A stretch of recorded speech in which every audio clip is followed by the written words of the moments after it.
Hello दोस्तों, आप दिख रहे हैं इन्वेस्टमेंट मंत्रा और मेरा नाम है केवल जेठी। दोस्तों, आज के वीडियो में हम चर्चा करेंगे market cap to GDP ratio के बारे में और उसकी क्या अहमियत है निवेश के लिए, उसके बारे में आज के वीडियो में हम चर्चा करेंगे। और आने वाले समय के अंदर कहां कहां ग्रोथ की अपॉर्चुनिटी है, मार्केट में कैसे लीडरशिप चेंज हो रही है, उसके बारे में भी आज के वीडियो में हम चर्चा करेंगे। और वीडियो के अंत में कहां पे आपको आने वाले 3 से 7 साल के लिए निवेश करना चाहिए, उसके बारे में भी हम चर्चा करेंगे। तो आप सभी से एक ही अनुरोध रहेगा कि इस वीडियो को आप अंत तक जरूर देखिएगा और अगर आपको हमारा ये वीडियो अच्छा लगे तो इस वीडियो को शेयर करना मत भूलिएगा। कई सारे इन्वेस्टर जो करंटली मार्केट में निवेश करने से कतरा रहे हैं, उन तक इस वीडियो को आप पहुंचाइए। करंट मार्केट में बहुत ही बेहतरीन निवेश की अपॉर्चुनिटी है, तो इस वीडियो को मैक्सिमम लोगों तक आप शेयर जरूर कीजिएगा। और अगर आपने हमारे चैनल को सब्सक्राइब ना किया हो तो चैनल को अभी सब्सक्राइब कीजिए, बेल आइकन को दबाइए ताकि जब भी हमारा नया वीडियो आए आपको नोटिफिकेशन मिल जाए। दोस्तों, जो ये market cap to GDP ratio है वो निवेश के लिए बहुत ही ज्यादा अहमियत रखता है। अगर आप देखें पिछले 15 सालों का market cap to GDP ratio का डेटा यहाँ पे आप देख रहे हैं, तो जब भी ये रेशियो 50% से नीचे आता है वहां पे बहुत ही बड़ी निवेश की अपॉर्चुनिटी बनती है। जो रिसेंटली मार्च के महीने में तकरीबन ये 50% से नीचे आया था और वहां से हमने देखा मार्केट ने बहुत ही बेहतरीन बाउंस बैक भी दिखाया है। और अगर आप देखेंगे ऑन एवरेज पिछले 15 सालों के अंदर ये रेशियो तकरीबन 70 से 80% सबसे ज्यादा रहा है। 31% ऑब्जर्वेशन में हमने देखा है पिछले 15 सालों के अंदर market cap to GDP ratio 70 से 80% के आसपास रहा है और ये एक मीन है जहां पे फेयर वैल्यूएशन माना जाता है। जब भी रेशियो इससे ऊपर जाता है, 100 से भी ऊपर आता है, तभी एक्सपेंसिव वैल्यूएशन बन जाते हैं और बहुत ही कम बार यहाँ पे मार्केट एक्सपेंसिव वैल्यूएशन पे टिका रहा है। और जब भी रेशियो 120 से ऊपर आता है वहां पे बहुत बड़ा करेक्शन आने वाले समय में हम देखते हैं। तो आपको ये रेशियो बहुत ही सावधानी से फॉलो करना चाहिए। जब भी आपको market cap to GDP ratio 60% या उससे भी नीचे दिखे तो वहां पे आपको एग्रेसिवली निवेश करना चाहिए। 60 से 70% के आसपास आपको सिस्टमेटिक मोड में निवेश करना चाहिए और जैसे आपका ये रेशियो तकरीबन 90 से ऊपर जाना स्टार्ट करे वहां पे आपको अपने एग्जिट की स्ट्रेटजी बनानी चाहिए। अगर आप देखें तो ये रेशियो तकरीबन 49% मिनिमम गया है जो हमने मार्च के महीने में देखा है और मैक्सिमम तकरीबन 149% ये रेशियो गया है। तकरीबन 2007 के साल के अंदर हमने 149 का भी रेशियो देखा है market cap to GDP ratio और उसके बाद बहुत बड़ा करेक्शन भी हमने मार्केट के अंदर देखा था और ऑन एवरेज आपका market cap to GDP ratio 70 से 80% रहा है और ये एक एवरेज है और वहां पे ही मैक्सिमम आपका ये रेशियो रहेगा। तो जब भी आपका रेशियो एवरेज से नीचे जाए तो वहां पे आपको एग्रेसिवली निवेश करना है और जब भी ये रेशियो एवरेज से ऊपर जाता है तो वहां पे आपको डिफेंसिव होना है, थोड़ा प्रॉफिट बुक करना चाहिए।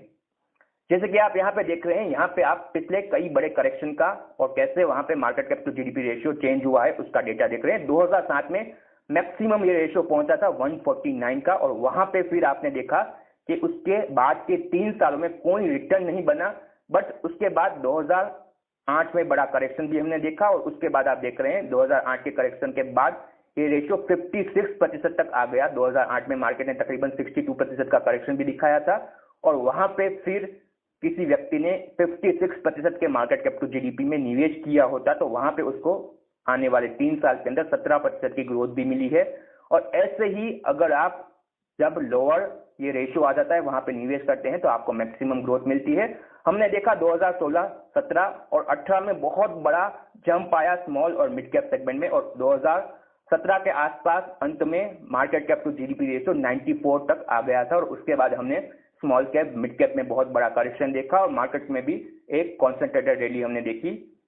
और अब हम देख रहे हैं कि मार्च के महीने में ये रेशियो तकरीबन 49 आया था और वहां से मार्केट ने अच्छा खासा बाउंस बैक भी दिखाया है और अभी करंटली ये रेशियो तकरीबन 62 के आसपास है। तो अभी भी एक फेयर वैल्यूएशन पे आपको मार्केट कैप टू जीडीपी पे एक मार्केट मिल रहा है। तो करंट मार्केट में भी एक अच्छी निवेश की अपॉर्चुनिटी है अगर आप सिस्टमेटिक वे में निवेश करते हैं आने वाले 3 से 6 महीने के लिए और उसके बाद अगर आप आने वाले 3 साल या उससे अधिक की अवधि के लिए बने रहते हैं तो आपको यहां से भी मार्केट बेहतरीन रिटर्न बना के दे सकता है। ग्रोथ की कई सारी अपॉर्चुनिटी है, जीडीपी यहां से हमारा एक्सपांड हो सकता है और वहां पे आप देखेंगे कि market cap to GDP ratio भी नीचे आएगा। अगर हमारा मार्केट कैप नहीं बढ़ता है तो जीडीपी के साथ साथ मार्केट कैप को भी बढ़ना पड़ेगा और फ्यूचर में आप देखेंगे कि आने वाले 3 साल के अंदर हमारा मार्केट बेहतरीन रिटर्न बना के आपको दे सकता है। इकोनॉमी में कहां से ग्रोथ आ सकती है, तो हमारी इकोनॉमी के तीन सबसे बड़े ग्रोथ के पिलर है। एक है इंडिविजुअल, जैसे कि आप और हम जो कंजम्पशन करते हैं। दूसरे होते हैं कॉर्पोरेट, जो स्पेंडिंग करते हैं, कैपेक्स करते हैं और वहां से ग्रोथ आती है। और तीसरा है गवर्नमेंट, जो अपना स्पेंडिंग करता है। और करंटली अगर आप देखें तो इंडिविजुअल वो हालत में नहीं है कि आने वाले 3-4 सालों के लिए ज्यादा कंजम्पशन में ग्रोथ ला सके। पिछले कई सालों में हमने देखा है इंडिविजुअल सेविंग का रेट नीचे आया है और कई सारे इंडिविजुअल ईएमआई के माध्यम से, लीवरेज के माध्यम से कंजम्पशन कर रहे थे, जो आने वाले समय में थोड़ा बहुत मुश्किल हमें लग रहा है। उसके बाद अगर आप देखें तो कॉर्पोरेट भी पिछले कई सालों से कई बड़ा उन्होंने लीवरेज नहीं किया है। कॉर्पोरेट लीवरेज करंटली भारत में बहुत ही नीचे आ चुका है, तो कॉर्पोरेट डेफिनेटली ड्राइव कर सकते हैं, बट कॉर्पोरेट में भी कई सारे करंटली इश्यू चल रहे हैं और कॉर्पोरेट भी आने वाले कुछ सालों के लिए कतराएंगे कोई बड़ा कैपेक्स करने के लिए। तो सबसे बड़ा करंटली जो ग्रोथ का ड्राइवर हो सकता है, जहां से सबसे बड़ी स्पेंडिंग आएगी, तो वो है गवर्नमेंट। और गवर्नमेंट के पास कई सारे फैक्टर भी है आने वाले समय के लिए ग्रोथ में अपना योगदान देने के लिए। तो सबसे पहला फैक्टर है कि आरबीआई के पास बहुत बड़ी लिक्विडिटी है। करंटली भारत में आरबीआई के पास बहुत बड़ा फॉरेक्स रिजर्व है। इसके साथ साथ हमारे सपोर्ट में अगर आप देखें तो क्रूड भी है। गवर्नमेंट क्रूड का जो फॉल हुआ है उसके प्राइस को पास ऑन नहीं करा है, तो डेफिनेटली वहां पे भी गवर्नमेंट का फेशियल डिफिक्ट कम हो रहा है, तो वहां पे भी गवर्नमेंट के पास अच्छा खासा रिजर्व बन रहा है, जिसको गवर्नमेंट अलग अलग सेगमेंट में आने वाले समय में स्पेंड करेगी। इंफ्रास्ट्रक्चर और रूरल इकोनॉमी में गवर्नमेंट सबसे ज्यादा स्पेंड कर सकती है, ताकि इकोनॉमी को बहुत ही फास्ट तरीके से रिवाइव किया जा सके। तो गवर्नमेंट के एंड से आने वाले 3 से 5 सालों के लिए आप देखेंगे कि बहुत बड़ी स्पेंडिंग आ सकती है। और उसके बाद आप देखेंगे गवर्नमेंट के बाद कॉर्पोरेट स्पेंडिंग करेंगे और कॉर्पोरेट के बाद आप देखेंगे इंडिविजुअल स्पेंडिंग डेफिनेटली 3-4 सालों में फिर से एक अच्छी खासी आपको ग्रोथ दिखाएगी। तो ये 3 बड़े ग्रोथ के ड्राइवर है और कोई ना कोई ग्रोथ का ड्राइवर आपके इकोनॉमी को संभालता है और करंटली गवर्नमेंट इसमें एक बहुत बड़ा योगदान देने की तैयारी में है। इसके साथ साथ अगर आप देखेंगे कभी भी जब मार्केट में बहुत बड़ा फॉल आता है उसके बाद लीडरशिप चेंज होती है। जब भी मार्केट में फॉल आता है उसके बाद मार्केट के जो नए प्लेयर होते हैं वो मार्केट को संभालते हैं। जब 2006 से 8 के बीच में मार्केट बहुत ही ऊपर जा रहा था, उसमें सबसे बड़े भागीदार थे वो है प्राइवेट बैंक, यूटिलिटी और पावर इंडेक्स। उसके बाद हमने देखा बहुत बड़ा करेक्शन आया 2008 के साल के अंदर और वहां पे फिर जो पिछले लीडर थे वो चेंज हो गए और उसके बाद 2009 से ऑटो सेक्टर में बहुत बड़ा ग्रोथ आया, क्योंकि वहां पे फिर 2009 से हमारा इंडिविजुअल का स्पेंडिंग बढ़ने लगा। तो auto sector, consumer durable, FMCG segment में बहुत बड़ी ग्रोथ 2008 से 15 के बीच में हमने देखी। उसके सामने अगर आप देखें तो निफ्टी 50 का परफॉर्मेंस 45% का था और उसके सामने ऑटो इंडेक्स ने 2008 से 2015 के बीच में 274% रिटर्न बना के दिया। इसके बाद एफएमसीजी सेगमेंट में भी पिछले कई सालों में तकरीबन बहुत बेहतरीन रिटर्न बना है। वैल्यूएशन के हिसाब से अगर आप देखें तो हर सेक्टर में एक पीक वैल्यूएशन आता है और उसके बाद वहां पे करेक्शन आता है या कंसोलिडेशन होता है। आप देखेंगे तो पिछले 5 सालों के अंदर कंज्यूमर ड्यूरेबल में बहुत बड़ी ग्रोथ आई है, तकरीबन 139% कंज्यूमर ड्यूरेबल सेगमेंट में अच्छी खासी ग्रोथ हमने देखी है। एफएमसीजी सेगमेंट भी तकरीबन 46% ग्रोथ दिखाया है पिछले 5 सालों के अंदर। रियलिटी सेगमेंट में बहुत बड़ी ग्रोथ नहीं आई है और टेलीकॉम सेक्टर पिछले कई सालों का under performer sector currently out performer sector बन चुका है। इसके साथ साथ पावर इंडेक्स भी अच्छा खासा ग्रोथ दिखा चुका है, अच्छा खासा अंडर परफॉर्मेंस दिखा चुका है पावर इंडेक्स पिछले 5 सालों में। पीएसयू सेगमेंट भी बहुत बड़ा अंडर परफॉर्मर रहा है पिछले 5 सालों का और आप देखेंगे कि आने वाले 5 सालों में आपके पिछले लीडर शायद लीडर नहीं रहेंगे और आपको ये बात ध्यान में रखनी चाहिए। कई सारे इन्वेस्टर पास्ट परफॉर्मेंस देख के निवेश करते हैं, ये एक गलत स्ट्रेटजी है। आपको मार्केट को समझना है, कैसे सेक्टर में रोटेशन हो रहा है उसको समझना है और उसके हिसाब से आपको अपना फंड सिलेक्शन करना है। कौन से सबसे बेहतरीन फंड रहेंगे करंटली निवेश करने के लिए, उसके बारे में भी हम कुछ ही देर में चर्चा करने वाले हैं। तो करंटली हम देखते हैं मार्केट में कैसे लीडरशिप चेंज हो रही है। अगर आप करंट मार्केट का सिनेरियो देखें, जब से मार्केट में करेक्शन स्टार्ट हुआ है और फिर से रिकवरी आई है, उसमें कैसा बड़ा चेंज हुआ है उसका डेटा अगर आप यहां देखें तो निफ्टी 50 तकरीबन अपने लो से तकरीबन 7000 का लो था, 7500 का, वहां से 32% रिकवरी दिखा चुका है। बट वहां पे आपके लीडर चेंज हो चुके हैं। निफ्टी 50 के इस रिकवरी में 32% की रिकवरी में कौन कौन से बड़े पार्टिसिपेंट रहे हैं, तो Mahindra and Mahindra auto sector की रूरल फोकस कंपनी है, तो रूरल सेगमेंट में हम देख रहे हैं रिवाइवल आने की बहुत ज्यादा उम्मीद मार्केट कर रहा है। महिंद्रा एंड महिंद्रा अपने लो से 160% रिटर्न बना चुका है पिछले 4 महीनों के अंदर। सन फार्मा, तो फार्मेसी सेक्टर भी धीरे धीरे वापस फ्लेवर में आ रहा है। पिछले 3 सालों का अंडर परफॉर्मर फार्मा सेक्टर रहा है, तो वहां पे भी अच्छी खासी ग्रोथ आने वाले समय में भी बरकरार रह सकती है। सन फार्मा एक दिग्गज कंपनी है जिसमें पिछले करेक्शन से तकरीबन 53% रिटर्न बन चुका है। एनर्जी सेक्टर कई सालों का अंडर परफॉर्मर सेक्टर रहा है। ओएनजीसी अगर आप देखें, भारत की सबसे बड़ी एनर्जी सेक्टर की एक कंपनी है, ये भी अपने लो से 66% का रिटर्न बना चुकी है। और ग्लोबली भी जैसे जैसे वापस डिमांड आएगी तो वहां पे ऑयल और गैस की डिमांड धीरे धीरे बढ़ेगी, तो वहां पे एनर्जी सेक्टर में फिर से ग्रोथ आ सकती है। इसके साथ साथ अगर आप देखें, आईटीसी एक बहुत ही अंडर वैल्यू कंपनी है, कंपनी डाइवर्सिफाई कंपनी है। आईटीसी के बिजनेस में एग्री बिजनेस भी बहुत बड़ा योगदान देता है, तो वहां पे भी अगर आप देखें आईटीसी भी पिछले अपने लो से 44% कंट्रीब्यूट कर चुका है। गेल एनर्जी सेक्टर की कंपनी है, ये भी अपने लो से मार्च के महीने के लो से तकरीबन 47% रिकवरी दिखा चुकी है। मेटल सेक्टर भी पिछले 3 सालों का अंडर परफॉर्मर सेक्टर रहा है। और अगर आपको इंफ्रास्ट्रक्चर में ग्रोथ लानी है तो आपको मेटल सेक्टर में भी बहुत बड़ी ग्रोथ दिख सकती है। और हिंडाल्को पिछले अपने लो से तकरीबन 73% रिटर्न दिखा चुका है पिछले 4 महीनों के अंदर।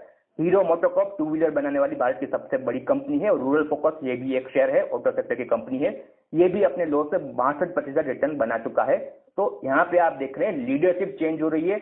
बजाज फाइनेंस, बजाज फिनसर्व सभी के फेवरेट थे पिछले 5 सालों में, वहां पे बड़ी रिकवरी नहीं आई है। तो आपको ये समझना जरूरी है कि जो आपके पास के आउट परफॉर्मर थे वो फ्यूचर में कंटिन्यू नहीं कर सकते हैं। एचयूएल जैसी कंपनी डेफिनेटली बेहतरीन कंपनी है, बट वैल्यूएशन के हिसाब से बहुत ही रिच वैल्यूएशन पे कुछ कंपनियां चल रही है, और उस वैल्यूएशन पे उस कंपनियों में करंटली निवेश करना एक सही निवेश का डिसीजन नहीं होगा। आपको ऐसी कंपनियों में निवेश करना है जहां पे फ्यूचर में ग्रोथ आ सकती है, वैल्यूएशन कंफर्ट भी जहां पे आपको मिलता है, और ये सारी कंपनियां हैं जो वैल्यू ओरिएंटेड कंपनियां हैं, वहां पे आपको ये कंफर्ट मिलता है। इसके साथ साथ स्मॉल कैप सेगमेंट भी बहुत ही बड़ा करेक्शन दिखा चुका है। अगर आप देखें तो 2010, 11, 12, 13 में स्मॉल कैप ने कोई भी रिटर्न बना के नहीं दिया। वहां पे अगर आप देखें तो टोटल ओवरऑल मार्केट कैप में स्मॉल कैप का कंट्रीब्यूशन पूरे के पूरे सेगमेंट का तकरीबन अराउंड 8% के आसपास रहा है। और उसके बाद हमने देखा 2013 से 2017 के बीच में यहाँ पे सबसे बड़ा आउट परफॉर्मेंस देखा गया, और 6 का जो ये कंट्रीब्यूशन था 2013 में वो बढ़ के 18 तक आ गया। और वहां पे फिर आपका रेड फ्लैग दिख रहा है, वहां पे सबसे बड़ा करेक्शन भी हमने देखा 2017 के बाद 18 और 2019 और 2020 में कंटिन्यूअसली स्मॉल कैप में अंडर परफॉर्मेंस चल रहा है। और अभी फिर से हमें ये रेशियो तकरीबन 10 के नीचे मिल रहा है। और जब भी ये कंट्रीब्यूशन का रेशियो मार्केट कैप में स्मॉल कैप का 10 से नीचे आता है तो वहां पे एक बड़ी अपॉर्चुनिटी फिर से बनती है। तो करंटली स्मॉल कैप भी एक बहुत ही बेहतरीन निवेश की अपॉर्चुनिटी आपको प्रोवाइड कर रहे हैं। अगर आप एग्रेसिव निवेशक हैं तो आपको स्मॉल कैप सेगमेंट में भी ध्यान देना चाहिए। यहां से आप 3 महीने के अंदर स्मॉल कैप में निवेश करते हैं, 5 साल में आपको स्मॉल कैप फिर से बड़ा रिटर्न बना के देंगे डेफिनेटली। तो स्मॉल कैप भी एक बेहतरीन ग्रोथ की अपॉर्चुनिटी आपको प्रोवाइड करते हैं। तो अब हम चर्चा करते हैं कि कहां पे आपको निवेश करना चाहिए। ये हमारा इंटरनल कॉल है, हमारे क्लाइंट को भी हम यहाँ पे ही निवेश करवाते हैं, और अगर आप चाहें तो आप इस हिसाब से निवेश कर सकते हैं। अगर आप ऑलरेडी इन्वेस्टेड हैं तो आपको चेंज करने की आवश्यकता नहीं है, अपने एडवाइजर से सलाह लेके आप वहां पे रीसफलिंग कर सकते हैं। और अगर आप फ्रेश इन्वेस्टमेंट करना चाहें तो कहां पे आपको निवेश करना है। अगर आप एग्रेसिव निवेशक हैं तो स्मॉल कैप, जैसे कि हमने बताया, 7 सालों के लिए आपको निवेश करना चाहिए। आने वाले 6 महीनों में आपको स्मॉल कैप में धीरे धीरे निवेश करना चाहिए। इसके साथ साथ मिड कैप को भी आप कंसिडर कर सकते हैं। स्मॉल कैप और मिड कैप का एक मिक्स बना के आप आने वाले 5 से 7 साल के लिए निवेश कर सकते हैं मार्केट के अंदर। और अगर आप कंजर्वेटिव इन्वेस्टर हैं तो बहुत ही कंजर्वेटिव इन्वेस्टर के लिए डायनेमिक असेट एलोकेशन फंड बेहतरीन विकल्प है, जिसके अंदर बैलेंस एडवांटेज असेट एलोकेटर जैसे फंड आते हैं, उनके ऊपर हमने डिटेल में वीडियो भी बनाए हुए हैं। तो उन वीडियो के लिंक भी डिस्क्रिप्शन में दी है। कौन से फंड में निवेश करना चाहिए उसमें आप डिसाइड करके वहां पे एलोकेशन दे सकते हैं। वहां पे बहुत ही कम रिस्क में आपको बेहतरीन रिटर्न मिल सकता है। और अगर आप थोड़ा बहुत रिस्क ले सकें तो वैल्यू कैटेगरी एक बेहतरीन कैटेगरी है। पिछले 3 महीनों से हम कंटिन्यूअसली कहते आ रहे हैं वैल्यू फंड में आप निवेश कीजिए, वैल्यू फंड में आप निवेश कीजिए। अच्छा खासा वैल्यू फंड ऑलरेडी परफॉर्मेंस दिखा चुके हैं और आगे भी वैल्यू फंड ही आपको बेहतरीन परफॉर्मेंस दिखाएंगे। वैल्यू फंड के पोर्टफोलियो में अगर आप देखेंगे तो energy sector, power sector, auto sector, metal sector सबसे ज्यादा ओवरवेट रखते हैं, तो वहां पे ग्रोथ की उम्मीद सबसे ज्यादा है। तो आपको वैल्यू फंड में करंटली एग्रेसिवली निवेश करना चाहिए। अगर आप कंजर्वेटिव हो या एग्रेसिव हो, आपके पोर्टफोलियो में थोड़ा बहुत वैल्यू का अलोकेशन जरूर होना चाहिए। पिछले कई सालों से जो डायरेक्ट इन्वेस्टर आ रहे हैं मार्केट के अंदर, जो एप्लीकेशन के माध्यम से निवेश कर रहे हैं, वो कोई भी इन्वेस्टर के पोर्टफोलियो में आपको कोई भी वैल्यू फंड नहीं दिखेगा, क्योंकि वो पास्ट परफॉर्मेंस देख के ही निवेश कर रहे हैं और पास्ट परफॉर्मेंस आपको फ्यूचर की गारंटी नहीं देता है। पास में वैल्यू फंड ने अंडर परफॉर्म किया है, बट फ्यूचर में आने वाले 5 सालों में हम कह रहे हैं कि वैल्यू फंड यहाँ से आउट परफॉर्मेंस डेफिनेटली दिखाएंगे। तो अगर आपके पास कैपिटल अवेलेबल है करंटली, तो एग्रेसिवली आप वैल्यू फंड में निवेश कर सकते हैं आने वाले 3 महीने से 6 महीने में एसटीपी के माध्यम से। ये हमारे 4 बड़ी थीम है जिसके अंदर आप निवेश कर सकते हैं। डेफिनेटली कुछ थीमेटिक फंड भी है जिसके बारे में हम यहाँ पे चर्चा नहीं कर रहे हैं। थीमेटिक फंड के बारे में आपको अपने एडवाइजर से सलाह लेने के बाद ही निवेश करना चाहिए। तो ये 4 बहुत बड़ी थीम है जिसके अंदर आप निवेश कर सकते हैं। Small cap, mid cap, dynamic asset allocation fund जो एवरग्रीन थीम है, और वैल्यू फंड, यहाँ पे आप डेफिनेटली निवेश कर सकते हैं। अगर आप करंटली इन्वेस्टेड है मार्केट के अंदर म्यूचुअल फंड के माध्यम से, तो हम आपको चेंज की सलाह नहीं देते हैं, बट अगर आप फ्रेश इन्वेस्टमेंट करना चाहें तो डेफिनेटली आप इन सारी थीम को कंसिडर कर सकते हैं। कहां पे कैसा निवेश करना है, अगर उसके बारे में आपको जानकारी प्राप्त करनी हो तो आप हमें संपर्क कर सकते हैं। आप हमारे साथ निवेश कर सकते हैं म्यूचुअल फंड में, और इसके साथ साथ हमारे क्लाइंट को हम सिलेक्टिवली इक्विटी में भी निवेश करवाते हैं, और जो हमारा म्यूचुअल फंड स्टॉक का कॉम्बो बनेगा किसी भी सिमिलर डायरेक्ट प्लान से बड़ा रिटर्न आपको बना के दे सकता है। तो अगर आपको हमारे साथ निवेश करना है तो अभी आप हमें कॉल कीजिए या आप हमें व्हाट्सएप भी कर सकते हैं। दोस्तों, इस वीडियो को आप शेयर जरूर कीजिएगा। आपको ये वीडियो कैसा लगा उसके बारे में आप हमें कमेंट में बताइए। इसके साथ साथ आप और क्या जानना चाहते हैं करंट सिचुएशन के बारे में, उसके बारे में भी आप हमें कमेंट में बताइए, ताकि उसके हिसाब से हम आगे आपके लिए नए वीडियो लेके आ सकें। और अगर आपने चैनल को सब्सक्राइब ना किया हो तो अभी भी हम आपसे अनुरोध करते हैं कि चैनल को आप अभी सब्सक्राइब कीजिए, ताकि जब भी हमारा नया वीडियो आए आपको नोटिफिकेशन जरूर मिल जाए।